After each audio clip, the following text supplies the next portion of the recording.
नमस्कार, मैं हूं राजीव शर्मा और आप देख रहे हैं स्वामी न्यूज। अब समाचार विस्तार से। केंद्र में मोदी सरकार के 7 वर्ष पूर्ण होने पर भाजपा कार्यकर्ताओं द्वारा सेवा ही संगठन के संकल्प के साथ अजमेर शहर के वार्ड में स्वच्छता कर्मियों का सम्मान व सेवा कार्य किया गया। केंद्र में मोदी सरकार के 7 वर्ष पूर्ण होने के उपलक्ष्य में भाजपा नेताओं व कार्यकर्ताओं द्वारा अपने अपने स्तर पर वार्डों में कोरोना वॉरियर्स का सम्मान किया गया, जिनमें चिकित्सा कर्मी, पुलिसकर्मी व स्वच्छता कर्मियों को माला पहनाकर स्वागत किया गया।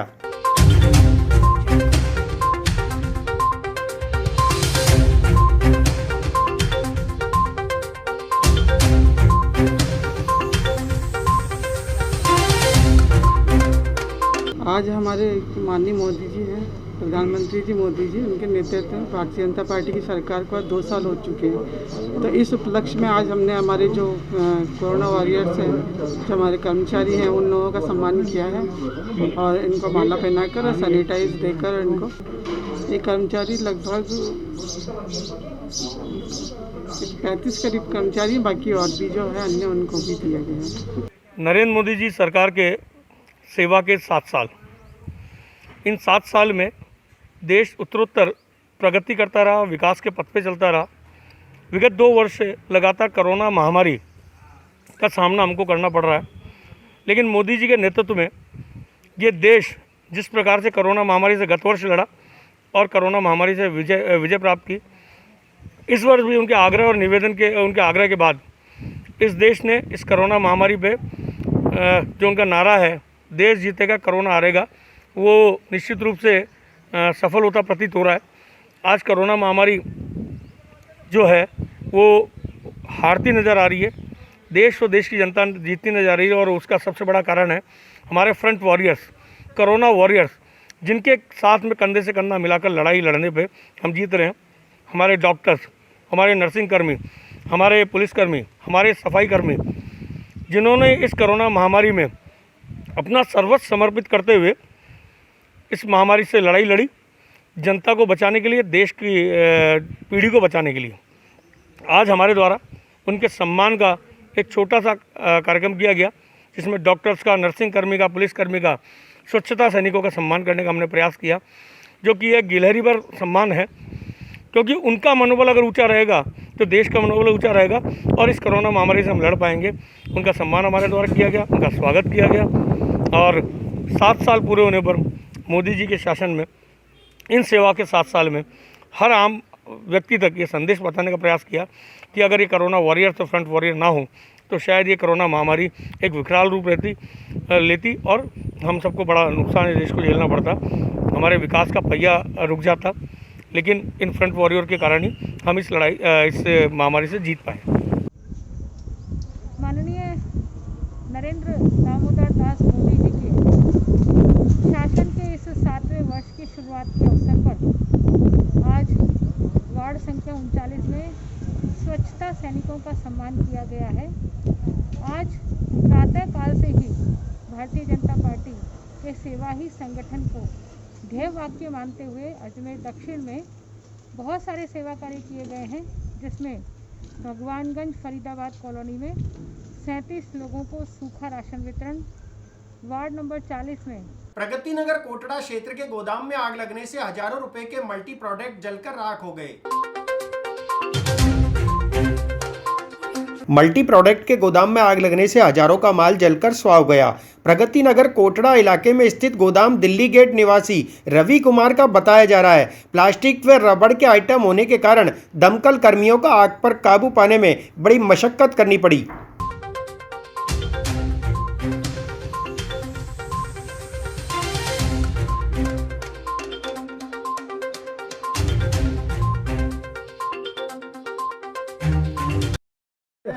जी सर, हमें 1:30 बजे सूचना मिली कि मंगलम के पास कोई गोदाम है, अपने मल्टी प्रोडक्ट का, मतलब उसमें आग लग गई। तो हमारी टीम हमें सूचना प्राप्त होते ही स्टाफ द्वारा हमने स्टाफ लेकर पहुंचे और उसके बाद हमने यहाँ पे आग को काबू पाया। मल्टी प्रोडक्ट नहीं होता, जैसे अपने मिल्टन के कैंपर, बोतलें और जूते वूते जो होता है, मतलब वो था। ऐसे तो सर अभी आग को काबू पा लिया, नुकसान का ब्यौरा बाद में 2 गाड़ियाँ। केंद्र की मोदी सरकार के सफलतम कार्यकाल को लेकर अजमेर शहर के जनप्रतिनिधियों व पदाधिकारियों ने कोरोना वॉरियर्स का सम्मान कर प्रसन्नता व्यक्त की एवं सेवा कार्य किया।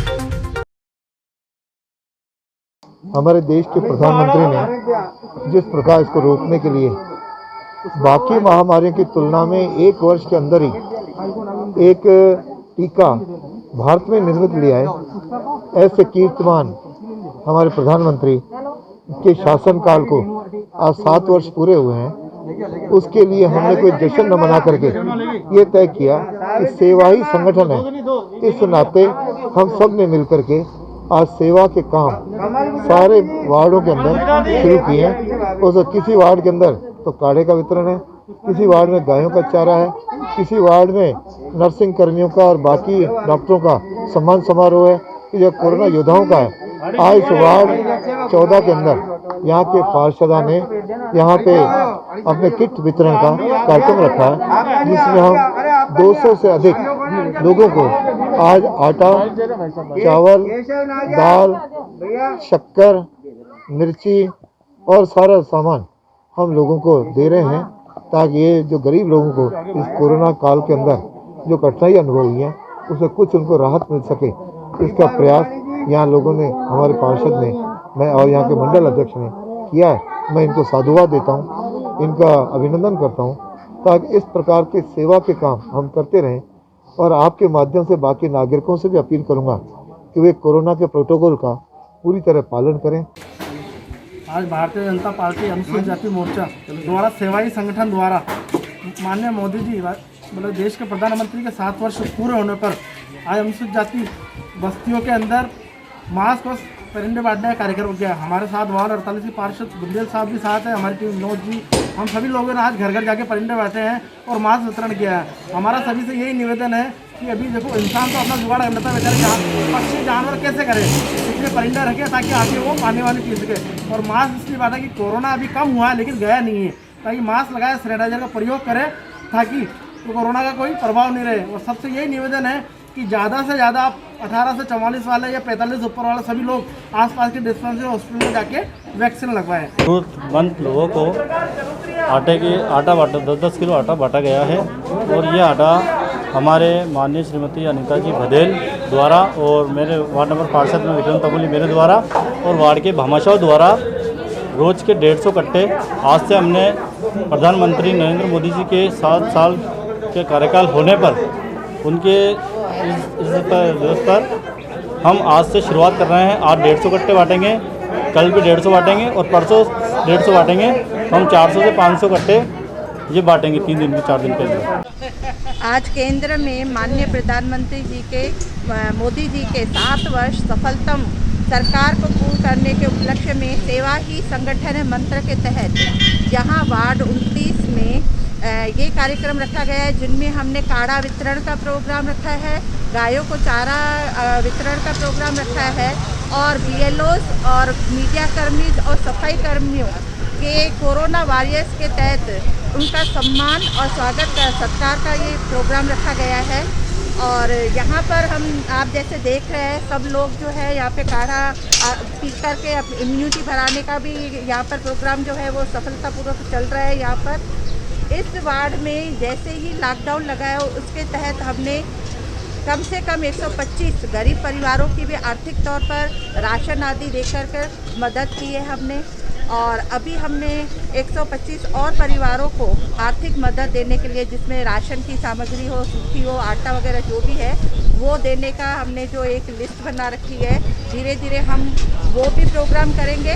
और नर्सिंग कर्मियों और डॉक्टर्स का भी कोरोना वॉरियर्स के तौर पर स्वागत करने का प्रोग्राम हमने रखा है, जो आने वाले समय में हम पूरा करेंगे। स्वामी न्यूज के कार्यक्रम आज के संकट में आर्थिक पैकेज कैसा हो में स्वामी न्यूज के CMD कमल प्रकाश कृष्णानी, अजमेरनामा.com के संपादक गिरधर तेजवानी व सेवानिवृत्त वित्तीय सलाहकार राजस्थान सरकार के गोविंदेव व्यास द्वारा आर्थिक नुकसान की भरपाई के लिए सरकार द्वारा आर्थिक पैकेज कैसा हो पर चर्चा की गई।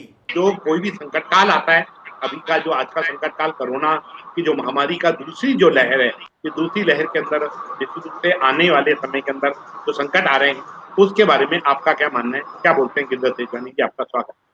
जी नमस्कार। जैसा कि हम जानते हैं कि वर्तमान कोरोना काल में लगभग सभी वर्ग जो है आर्थिक संकट में, इनका पैमाना अलग अलग हो सकता है, लेकिन ऐसा कोई वर्ग नहीं है जो इससे अछूता हो। लेकिन आमतौर पे जो लोक कल्याणकारी सरकार होती है उसका इस पे नज़र होती है कि जो बिल्कुल निचले तबके का व्यक्ति है, जो आखिरी व्यक्ति है जमीन पे, उसको जो है किस तरह से संकट के समय राहत दी जाए, इस बारे में सभी सरकारें समय समय पे कदम उठाती भी हैं। और जैसे आपको नरेगा जैसी महत्वाकांक्षी योजना जो है वो भी उसी तरह का ही उसी का ही पार्ट है एक तरह से, कि निचले तबके का आदमी जो है उसको रोजगार मिल जाए। मोटरसाइकिल है, प्रश्न ये होता है कि आपके पास कच्चा मकान है, पक्का मकान है, या मकान ही नहीं है। इस तरह कम से कम 100 के आसपास सवाल होते हैं और उसमें से नंबर दिए जाते हैं, और जो कम नंबर के आते हैं एक सरकार तय कर लेती है यहां तक के लोग बिलो पॉवर्टी लाइन है।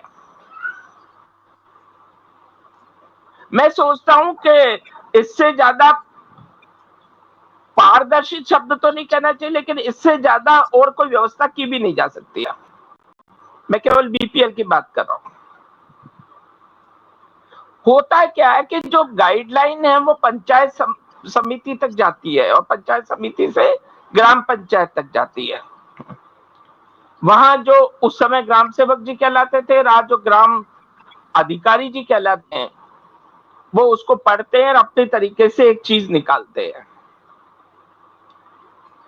कोरोना महामारी के चलते रोग प्रतिरोधक क्षमता बढ़ाने के लिए स्वामी न्यूज द्वारा योगा के माध्यम से लोगों को जागरूक किया जा रहा है। सुबह उठ करके आपको कपड़े में, सूती कपड़े में अथवा बोरी के टुकड़े, टाट के टुकड़े में आपको उसको लगाना है और लगा करके उसकी पट्टी करनी है जहाँ पर खुजली ज़्यादा हो रही है। पूरे शरीर में हो रही है तो पूरे शरीर का तो मैंने मुल्तानी मिट्टी उपाय बताया, और उसके अलावा बालू से, और एक सिल्ट नाम की मिट्टी होती है, वो समुद्री किनारों पर मिलती है, तालाब के किनारे मिलती है। इन दोनों का मिश्रण और थोड़ी सी मिट्टी आपके आसपास की जो भी मिल जाए, 2-3 फीट, 1-2 फीट गड्ढा खोद करके उसमें से निकाल लें। 3 मिट्टियों को मिक्स कर लें। इन 3 मिट्टियों को मिक्स करने के बाद इनको पहले कूट पीट लें। जैसे पत्थर, कंकड़ और कचरा जो भी आपको दिख रहा है थोड़ा बहुत, उसको निकाल लें और उसके बाद कूट लें अच्छी ढंग से। पूरी तरह से ये ऐसे पिट जाए, पूरी बारीक हो जाए, और बारीक होने के बाद इसको रात को भिगो लें। पानी में भिगो देंगे, चाहे वो मिट्टी के पात्र में भिगोएं, चाहे वो एल्यूमिनियम के पात्र में भिगोएं, चाहे आप इसको किसी दूसरी धातु के पात्र में भिगो देवें। इतने ज़्यादा पानी नहीं डालना है कि ये बिल्कुल ही ज़्यादा हो जाए, मतलब पानी ज़्यादा हो जाए, मिट्टी कम हो, लेकिन इतना कम भी पानी नहीं डालना है कि बिल्कुल सूखी सी हो जाए, बिल्कुल ऐसे मक्खन जैसी, लुगदी जैसी रहे। सुबह आपको इस गीली गीली मिट्टी को निकालना है, किसी से, लकड़ी से, किसी की सहायता से निकालना है, हाथ से नहीं निकालना। तो इससे निकाल करके और पट्टी पर पूरी तरह से इसको ऐसे चलाना है, लगाना है। जब ये पूरी लग जाए तो उसके पूरी लगने के बाद हमें इसका लेप करना है पट्टी का। ऐसे लगा दें, थोड़ी देर ठंडी ठंडी सी लगे यदि किसी को, तो चादर ओढ़ लेवें, चादर या कंबल ओढ़ लेवें। अगर ठंडी ठंडी लग रही है तो ये गर्म मिट्टी पट्टी हो जाएगी। और यदि नहीं लग रही है, ठंड नहीं लग रही है, क्योंकि ये आधा घंटे से 1 घंटा आपको रखनी पड़ेगी। तो जिसके पेट में समस्या है, जिनको कब्ज हो रखी है, अभी कब्ज के भी सवाल बहुत सारे आए हैं, तो उसका भी सवाल का समाधान दे देता हूँ कि पेट में अंदर, आंतों में अंदर मल चिपक जाता है, वर्षों से चिपका रहता है, वो आपके कब्ज को ठीक नहीं होने देता। उसके लिए आप ऐसे मिट्टी पट्टी का लेप करें। मिट्टी पट्टी का लेप 10 मिनट से लेकर 30 मिनट तक, 30 मिनट से लेकर 1 घंटे तक, यानी 60 मिनट तक आप इसका लेप करेंगे। फिर इस मिट्टी को हटा देंगे। इस मिट्टी के लेप के तुरंत बाद जो ये मिट्टी आपकी निकलती, ये मिट्टी का दोबारा प्रयोग नहीं करना, इसको फिर डाल देना मिट्टी में, लेकिन दोबारा प्रयोग करने की नहीं है ये। हमारे बहुत सारे दर्शक इसमें जुड़े हुए हैं, गौतम जी, कशिश जी, युवराज जी, समीर जी, बहुत सारे दर्शक, सभी का हार्दिक अभिनंदन है, आभार है। इसी तरह से इस कार्यक्रम में आप जुड़े रहें। यदि आप लोगों के कोई सवाल हैं तो उन सवालों को आप उठा सकते हैं। हमारे जो इकट्ठे सवाल हो गए हैं 1 हफ्ते 10 दिन में, उन लोगों में से लोगों के सवालों को ले रहे हैं। गिलोय का प्रयोग कैसे किया जाए? तो गिलोय का प्रयोग बहुत तरीके से किया जाता है। एक भाई का सवाल है उदयपुर से, वो कहते हैं गिलोय का प्रयोग हम कैसे करें। गिलोय की अभी महिमा खूब सुन रहे हैं वो। तो गिलोय की डंडी ताज़ी यदि मिल जाती है आपको, तो उस ताज़ी डंडी को ले आएँ, अपने पहली उंगली, दाएं हाथ की पहली उंगली के बराबर की डंडी को तोड़ें और धो लें। अच्छे ढंग से धो करके इसको च्युइंगम की तरह चबाते रहें आधे घंटे तक, कि चबाते चबाते ख़त्म हो जाएगी, इसका ताज़ा रस आपके भीतर चला जाएगा और उसके बाद आपकी इम्यूनिटी अच्छी स्ट्रांग हो जाएगी। और इसको एक दिन नहीं करना है, इसको लगातार 2 से ढाई महीने करना है। फिर आपको 1 महीने का गैप देना है, फिर से 2-2.5 महीने करें, फिर 1 महीने का गैप दें। ये वर्ष भर किया जा सकता है। गिलोय का ऐसा पहला प्रयोग बताया। दूसरा गिलोय का प्रयोग, इसको कूट करके इसकी कुछ रस निकल जाती है, उस रस को ताज़ा ही आपकी जीभ पर लेना है। तो गिलोय का ये दूसरा प्रयोग बता दिया। तीसरा प्रयोग है इतनी डंडी का 5 गुना, इतनी डंडी का 5 गुना जिसका हमने रस निकाला था, इतना ही रस आपको, इतना ही भाग आपको गिलोय की डंडी का, गिलोय के पत्तों की बात नहीं चल रही है, गिलोय की डंडी, चाहे वो नीम पर चढ़ी हुई हो अथवा बिना नीम पर चढ़ी हुई हो, इस गिलोय की डंडी को लेकर के फिर इसको थोड़ा सा कूटना है और इसमें आधा गिलास पानी डालना है और इसको गर्म करना है जब तक वो पानी का भी आधा ना रह जाए।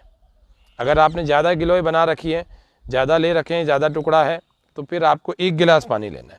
1 गिलास पानी तब तक गर्म करते रहें जब तक ये आधा गिलास ना रह जाए। तब तक आपको इस गिलोय को पकाते रहना है। आप लोग जब तक भस्त्रिका प्राणायाम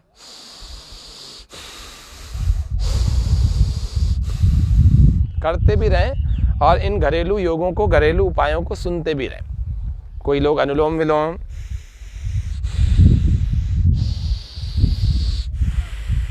कोई कपालभाति, किन्हीं को, सबको अलग अलग रोगों के हिसाब से अलग अलग प्राणायाम हम बताते रहते हैं। अपने अनुकूल प्राणायाम करते रहें। कुछ लोग सूक्ष्म व्यायाम करते रहें, श्वास भरते हुए और श्वास भरते हुए पीछे और श्वास छोड़ते हुए आगे, और ऐसे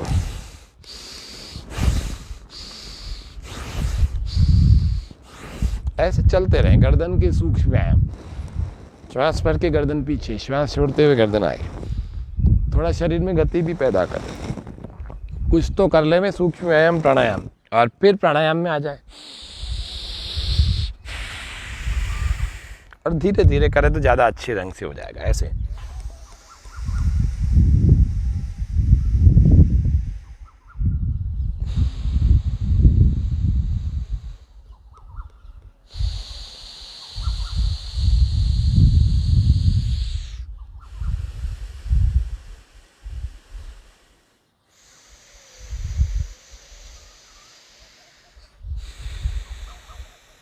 एक इसमें प्रश्न आया कि मिर्गी का दौरा पड़ता है तो उस व्यक्ति को कैसे, एपिलेप्सी के दौरे वालों को कैसे ठीक किया जाए। तो एक्यूप्रेशर में यहाँ पर नाभि चक्र का यहाँ बिंदु है, तो इस वाले बिंदु को दबाया जाए। पैर में भी इसी प्रकार से यहाँ पर एपिलेप्सी के लिए ये नाभि चक्र का बिंदु है, इसको बीचों बीच ऐसे दबाया जाए, 50-50 बार दबाया जाए। और उसके अलावा क्या किया जाए, उसके अलावा सबसे मास्टर पॉइंट अगर एपिलेप्सी के लिए है और छींकों की एलर्जी बहुत सारे लोगों को है, सुबह उठते ही छींकने लग जाते हैं कई सारे, और कभी भी छींक लेते हैं, तो ये छींकने की समस्या जो है ये एलर्जी के रूप में उनके घर में आ गई है, उनके शरीर में आ गई है। तो वो कैसे इसका निदान पाएँ, उसके निदान के लिए आपको यहाँ बीचों बीच बिंदु, यहाँ पर ऊपर वाला भी नहीं नीचे वाला भी नहीं, यहाँ भी 3 बिंदु हैं, इन तीनों के इधर बिल्कुल बीच में आपको हम जूम करके भी दिखा रहे हैं कि कहाँ पर है ये। तो इस बिंदु को आप 20 से 50 बार दबाएं। 1, 2, 3, इसको दबा करके 1-2 सेकंड के लिए होल्ड किया जाता है। 1, 2,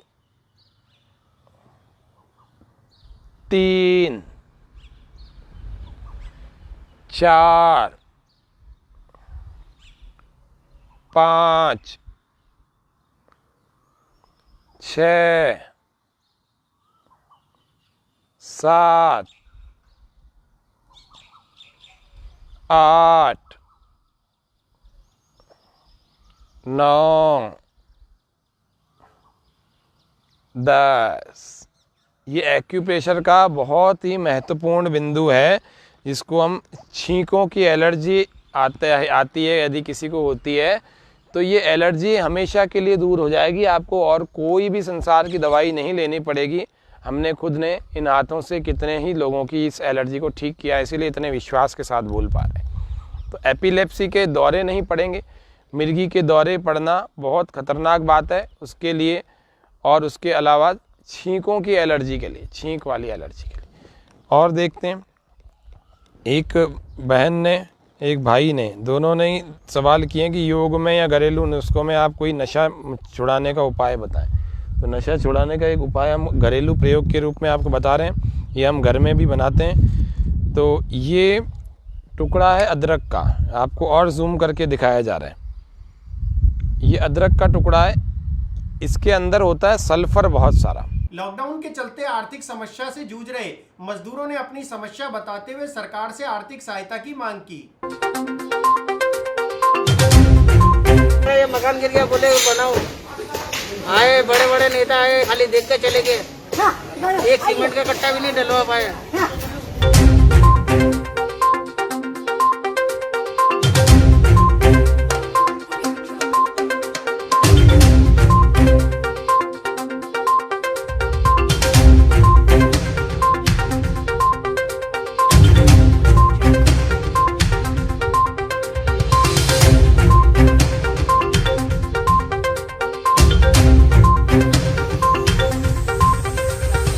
मकान गिर गया, बोले बनाओ।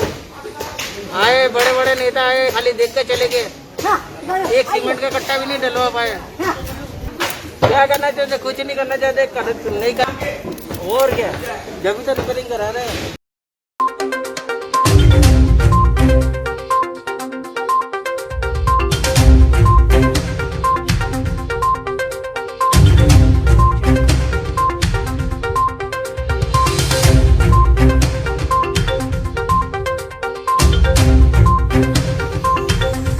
केंद्र सरकार के कार्यकाल पर कांग्रेस पार्षद द्वारा उपलब्धियों को विफल बताते हुए अपना पक्ष रखा गया।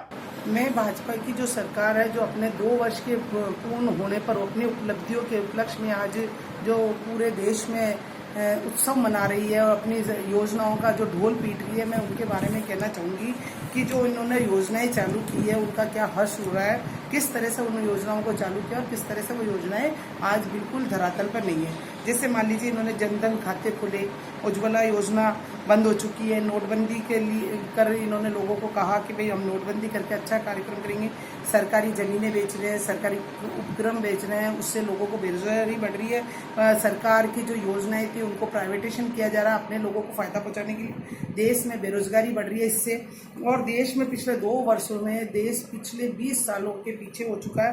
पेट्रोल की कीमतें आसमान छू रही है, जो कभी हुआ नहीं है। पेट्रोल और डीजल की कीमतें आज 100-150 रुपये की 100 के ऊपर पहुंच चुकी है। खाद्य तेलों की कीमतें जो कभी हमने सुना ही नहीं, 900 से 1100 से ऊपर कभी नहीं सुना, और आज वो कीमतें 2500 रुपये हो चुकी है। दाल ले लो, कोई सी भी चीज़ ले लो, आज कोई भी चीज़ ऐसी नहीं है जो कि कीमतें इतनी आसमान पर हो चुकी है। और इसी का कारण यह है कि आज देश की इतनी आर्थिक स्थिति खराब हो चुकी है। ये जो खुद कहते हैं गुजरात को एक मॉडल बताते हैं, गुजरात की एक घटना को मैं बताती हूँ कि गुजरात में आज इस बेरोजगारी की आर्थिक तंगी के कारण लोग, महिलाएं अपने सरोगेट माँ बनने के लिए तैयार हो रही है, जो कि एक कंवारी लड़कियां ही माँ बन रही है वहाँ पर। क्यों? पैसों की कमी है। पैसे कहाँ से लाए? वो इससे अपना पैसा पेट भरने की, ये एक उन्होंने भी वो निकाला कि भाई पेट कैसे भरें। और वैक्सीन के लिए रोज़ रोज़ ये जो कह रहे हैं कोरोना ख़त्म होगा, कोरोना ख़त्म, कैसे वैक्सीन लगाओ, वैक्सीन लगाओ, कैसे लगेगी? केंद्र सरकार से रोज़ भीख मांगनी पड़ रही है स्टेट गवर्नमेंट को। केंद्र सरकार इनको कोई वैक्सीन उपलब्ध नहीं करवा रही है। इसी प्रकार से केंद्र सरकार की कोई भी नगद राशि अकाउंट में किसी के भी नहीं डाली। जो इतने बेरोजगार हो चुके हैं लॉकडाउन की वजह से, जितने भी कचौड़ी पकौड़ी वाले ठेले वाले सब बेरोजगार हो चुके हैं। बीपीएल परिवार, किसी भी परिवार के अकाउंट में कोई भी 1 रुपया नहीं डाला सरकार ने, और इसकी वजह से सारे धंधे चौपट हो चुके। आज केंद्र सरकार अपनी योजनाओं का ढिंढोरा पीट रही है, और इसी तरह से वो हजारों करोड़ रुपया लगाकर, जबकि संसद बनी हुई है और ऐसी कोई संसद की अभी आवश्यकता नहीं है। इन्होंने हजारों करोड़ रुपया लगा के संसद का निर्माण कर रहे हैं, जबकि अगर कोरोना काल में देश में इसी पैसे को अगर पब्लिक की सहायता के लिए लगाया जाता, अर्थव्यवस्था को सुधारने के लिए लगाया जाता, तो देश ऊंची तरक्की पर पहुंच जाता। तो मैं नरेंद्र मोदी जी से आपके चैनल के माध्यम से ये कहना चाहूँगी कि इस तरह की बातें ना करके गरीबों के लिए मदद करें, कोरोना काल में उनकी सहायता करें, जिससे कि आम जन जो त्राही हो रही है, लोगों की इस तरह से लोग बेरोजगार हो रहे हैं, तरस रहे हैं अपने खाने पीने से भी लेकर भुखमरी, तो भुखमरी से मर रहे हैं। उस भुखमरी को रोकने के लिए उनके अकाउंट में पैसे डालें, जिससे तब ये अपनी उपलब्धियों को गिनाए तो बहुत अच्छा रहेगा। अन्यथा ये ढोल पीटना बंद कर दें और इस तरह से लोगों को बेवकूफ़ बनाना बंद कर दें। लोगों को पिछले 5 साल में भी इन्होंने ऐसा ही किया और अभी 2 साल में भी यही कर रहे हैं। इनकी कोई ऐसी उपलब्धि नहीं रही है। फिलहाल इस बुलेटिन में इतना ही। मुझे दीजिए इजाजत। देखते रहिए स्वामी न्यूज़। जय हिंद, जय भारत।